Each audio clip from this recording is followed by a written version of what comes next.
like we belong and have a place in the world is important for our emotional and psychological well being. Knowing our roots can help us feel a sense of connection and belonging to our family, community, and culture. But what about an individual who was conceived via gamete donation? I have with me Wendy Kramer, founder of Donor Sibling Registry. This nonprofit organization is dedicated to supporting families and individuals who have been touched by gamete donation and helping them connect with their donors or donor conceived children. We will discuss the emotional and practical aspects of gamete donation and connection and how DSR, that is Donor Sibling Registry, is working to provide resources, support, and advocacy for all the parties involved. Welcome, Wendy. Thank you so much. Wendy, this is something that I've never ever heard of, to be honest. And I mean, I've heard of the gamete donation part of it, but I haven't heard of people connecting. I thought this was supposed to be a secretive kind of thing, it was non disclosure. Is it something like that? Well, historically, yes. So on the donor sibling registry, we have donor conceived people who were born from the 1930s up through present time. And we know that in the 30s through the 80s, before the advent of sperm banks and cryogenically freezing sperm, most parents went to doctors. It was very hush hush, it was very secretive. Parents were told never tell your children. The whole industry of sperm donation was kind of ensconced in shame, the shame of infertility, which was then passed along as the shame of being donor conceived. So it was very secretive. And we know secrecy implies some kind of shame. In the last few decades, we've come to realize that there's nothing to be embarrassed about, that donor conceived people have needs to know about their origins, and honesty is best within families. So in the last 2 or 3 decades, we've come a long way. Right. And so your mission is basically connecting people and making sure that they find where they have come from. Yeah, so the mission of the donor sibling registry is connecting, educating, and supporting all those in the donor family. So that's sperm and egg donors, donor conceived people, parents, prospective parents. We connect them. We've connected more than 24,000 of our 84,000 members worldwide in 105 countries. And we conduct and publish a lot of research. So we want to educate the public and the reproductive medicine industry about us in the donor family, and support. We support our members who are maneuvering through some uncharted territory of finding a lot of half siblings or finding one's biological father, or for donors, realizing that they have 150 kids out there. There's a lot of emotional and mental support and care that's needed for everyone in the donor family. Correct. It's a very sensitive topic, isn't it?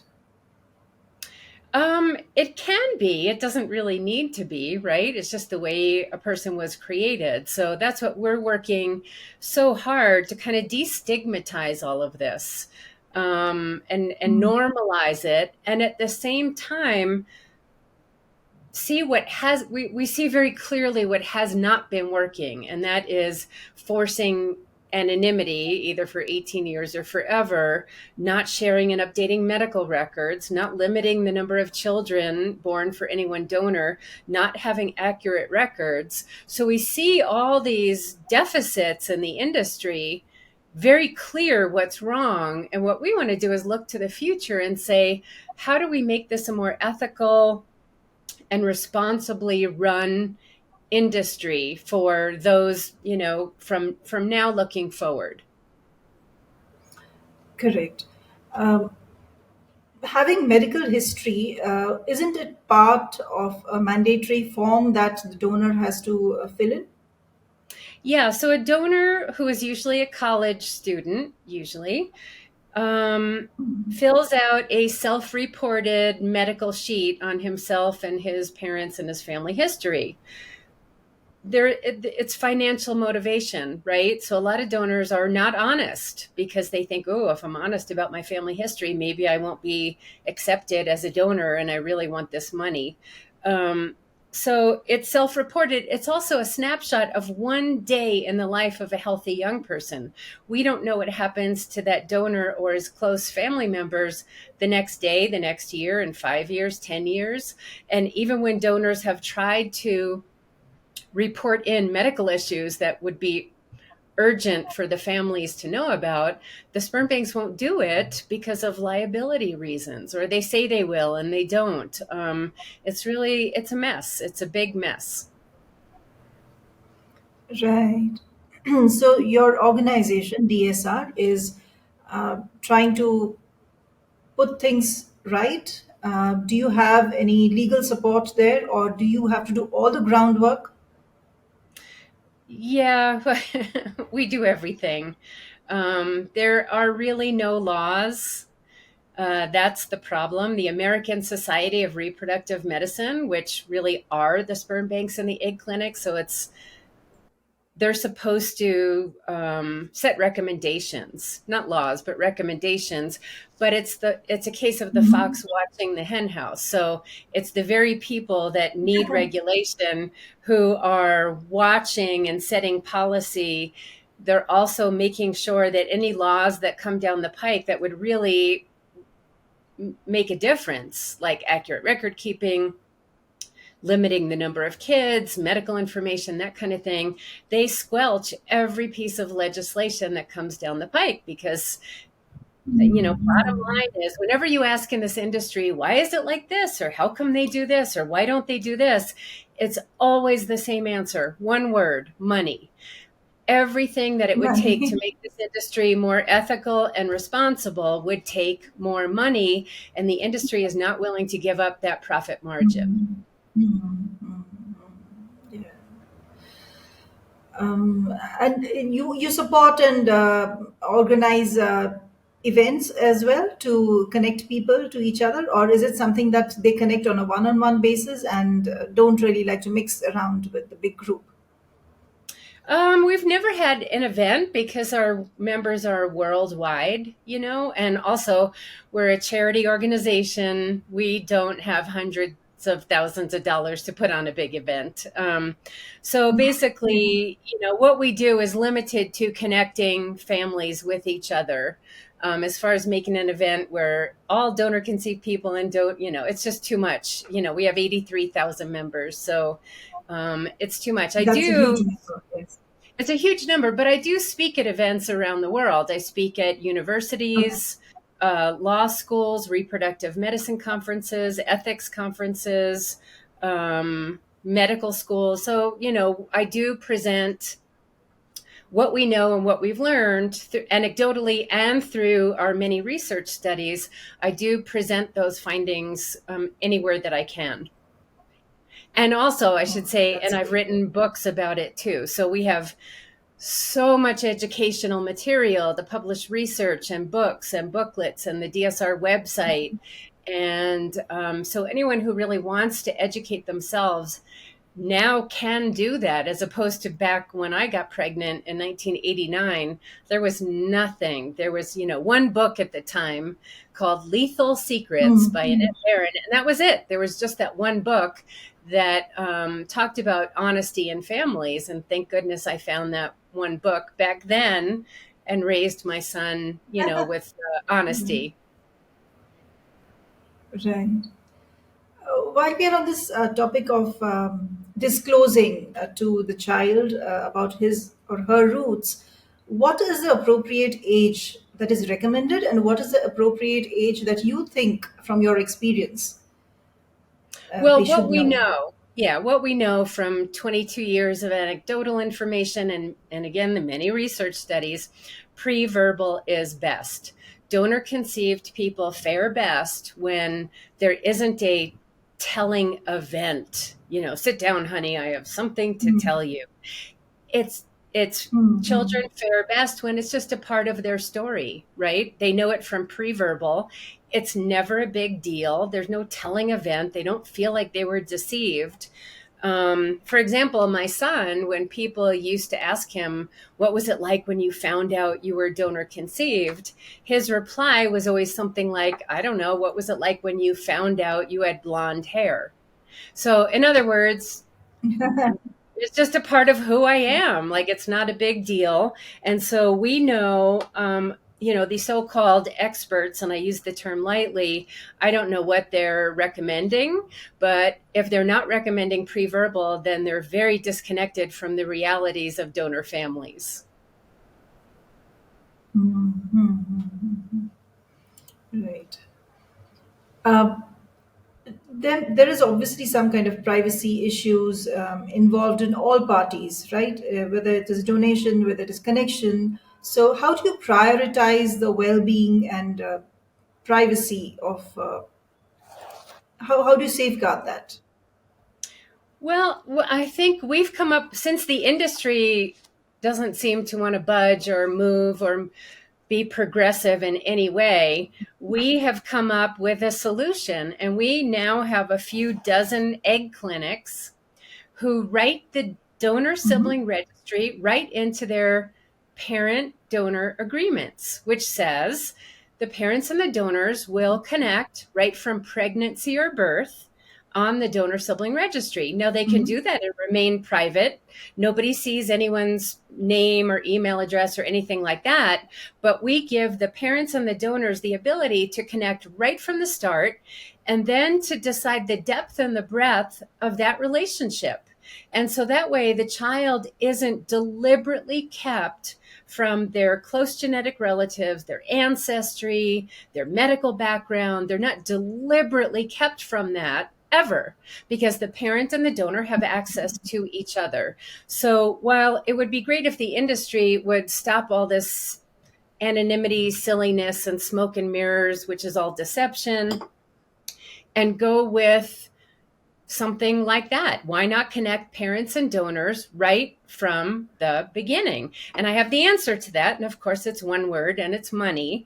Because if parents and if sperm banks, for example, were to connect parents and donors right from pregnancy or birth, then they couldn't lie to the parents and donors about setting limits on the number of kids, and they wouldn't be able to sell as Mm-hmm. much sperm and make as much money. So I get it. I know why they don't want to do it.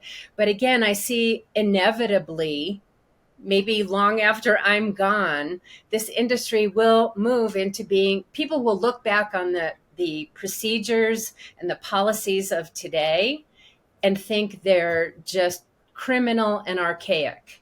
And we've seen that for 20 years, but the sperm banking industry just doesn't want to acknowledge it. If they don't acknowledge it, they don't have to change anything. They can keep being a multi-billion-dollar business, the business of creating human beings. Yeah, it is a business. It is. That is Well, very and you true. would think, like, Let's look so for at something. example, yeah, in the cattle industry, cows, artificial insemination in cows, there's accurate record keeping. They know every calf created, who the mother and father were. So there's accurate record keeping mandated on these cows. Yes, But the same thing with human beings, and there's no regulation, no oversight, no mandating of accurate records or anything. It's insane.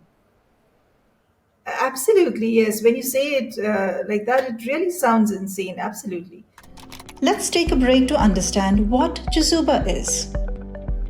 Everyone at some point ponders on how this beautiful life can be made more meaningful. Maybe you're a leader trying to enhance your employees' experience at your organization. Or you already work for the community and seek volunteers with state of the art skills to strengthen your nonprofit. Whatever your situation, know that you can make a difference. CHEZUBA began with this very vision, a vision to facilitate every skill and every passion in the world in meeting a social need. Corporate volunteering has several benefits for both businesses and organizations. In parallel, experienced and enthusiastic volunteers join NGO workers, enabling them to serve the community more effectively.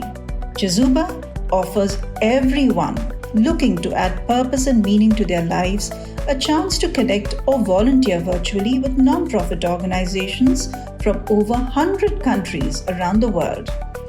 Visit www.chezuba.net and explore opportunities to find meaning. CHEZUBA, your platform to do good. And now, back with our guest. Uh, in all your years of experience, Wendy, could you share a story that has particularly touched you? Oh, geez. I mean, they touch me every day.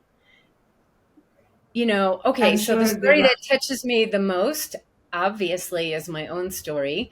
So my son now has 24 half siblings. And he also, in 2005, he was the first donor conceived person to locate his donor through a DNA test, a commercial DNA test. So in Uh-huh. 2005, we knew anonymity is over. We knew it, although the sperm banking industry still doesn't address that, still sells every single vial of sperm as anonymous for 18 years or forever. But in 2005, my son found his biological father. He got two grandparents out of the deal, which I cannot imagine our lives without these grandparents. These connections have been enriching to both of us and really made me work even harder because I know what's possible. Yeah. The Hmm. connection to half siblings, the connection with Ryan's biological father and his grandparents. It's like we're redefining family. These people were never looked at as family members before, but of course they're family members. DNA does make families. It's not the only way to make families, Yes. but it certainly is one way. I Yes. mean, if you drive down any street in America and look in any of the houses, the majority of them are biologically related to each other, the people in the homes, right? So people who say DNA doesn't make a family, well, no, it does. Again, not the only way to make a family, right? But it is one way and it should be acknowledged. And donors, the Yes. contribution of the donor shouldn't be minimized or negated. Sometimes parents tend to do that when they feel insecure about connecting with the donor. They kind of minimize the importance, and they might look at it like a just a donated cell or a piece of genetic material, but to a donor conceived Mhm. person, it's like one half of their genetics, their identity, their temperament, their looks, their intelligence, their you know it's 50% of who they are. True, true, very true. Yes, Wendy. We can go on and on about these topics. You know, there's so many questions, there are so many things, but I think I'd just like to touch upon this situation and let people know that there could be challenges like this, and be sensitive, be aware, and so, what are your long-term goals? What do you want 5 years or 10 years down the line? I mean, in a perfect world, I would like there to be no need for the donor sibling registry. We're only doing this because nobody else is. We're the only ones in the world doing this, right? So ideally, the industry should just do the right thing and connect people right from the beginning Hmm. and connect all the people that have been born in the last 30 years. Like, there's no reason that I should be doing this. So ideally, yeah, the industry would just do the right thing. Somebody would come in and put some oversight in and clean up the industry and make it more ethical and responsible and all that. Given that that's highly unlikely, I guess we just keep doing what we're doing. We thought back in 2005, we thought, oh, with the commercial DNA testing, maybe the need for the donor sibling registry would decrease. And that was fine, whatever. And what we found is quite the opposite, that more and more and more people are coming here. They're finding out through a DNA test, they're donor conceived. They come to the DSR for answers. So while we send a lot of people, especially older people, who don't have like donor numbers that clinics have given out since the 19 late Hmm. uh, Hmm. pretty much the 80s, right? So for a lot of older people who are like in their 40s and above, DNA testing is important. So we always tell people post on the DSR and test with Ancestry and 23andMe because they don't share files. And so that's what we recommend for older people. So in the future, I guess we keep on doing what we're doing. We keep connecting people. We keep surveying our members because communities are fluid and they change over time. We've continued to do this research over 2 decades now. Um, we continue to listen very closely to all the stakeholders, the donor consent people, the parents, the donors, the members of their families, um, and so that we can keep putting accurate information out there about the needs, the desires, the experiences of everyone in the donor family. Right. I'm sure when you speak about not wanting for this organization to exist, I mean, the system to be corrected, and there's no need for your organization.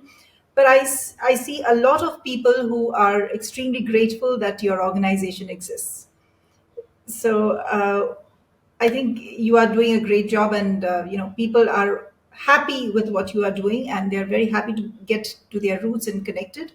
So I think you are going a very, very long way ahead. Well, I think I run my organization very differently, certainly than any government agency, but different than the sperm banks, the clinics. I am 100% responsive and accessible, right? Anybody can call me up any time of the day. I respond to emails immediately. I treat people the way that I would want to be treated, which is I understand you're in a place of confusion. You have questions that need answers. You just made connections. What do I do next? Like these people really need to be handled with care. And I would never do like what the sperm banks do and not respond and not return phone calls. And I mean, it's despicable what they do. So I work very hard to not do any of that and to be very responsive to anyone who needs assistance on or through the DSR. Yes, extremely empathetic. And on that note of empathy, I think I will conclude this episode today. For Thank you so some, it much for may be a having me. profound For some, it may be a profound and meaningful experience that helps to answer questions about their identity, heritage, and medical history. For others, it may be a more complicated and challenging experience that raises difficult questions and emotions. But overall, I think the experience of being connected through gamete donation can be both very personal and incredibly impactful, and it can offer individuals and families a new and important perspective on their lives and relationships, so important in life. So, thank you so much, Wendy, and thank you everybody for tuning into this episode. Thank you.